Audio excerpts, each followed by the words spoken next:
We landed on the southern pole of Moon through Chandrayaan before anybody else, and today we are collaborating with NASA in an equal measure, in an equal platform.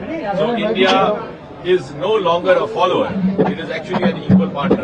And let me also put it on record that Shubhanshu Shukla, the Indian member of the crew, is going to be the most crucial component of this entire mission, which is going to last about 2 weeks or so.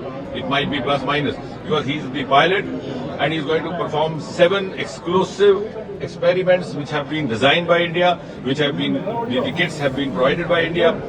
I'm glad to say 2 or 3 of those kits by the Department of Biotechnology. We have entered into a formal MOU with ISRO, between the ISRO and the DBD. Then there are kits provided by some of the IITs, kits provided by the Indian Institute of Sciences, which in other words means that the Indian partner in this entire mission is going to perform experiments related to microgravity, which are going to be of utility to even those agencies which started their space journey much earlier than us, including NASA. So this is a moment where India has come of age. India is today a frontline nation, and it is, I would say, heralds the ascent of India to that pedestal of Viksit Bharat. So the ascent of India to the pedestal of rank 1 Viksit Bharat has started via space.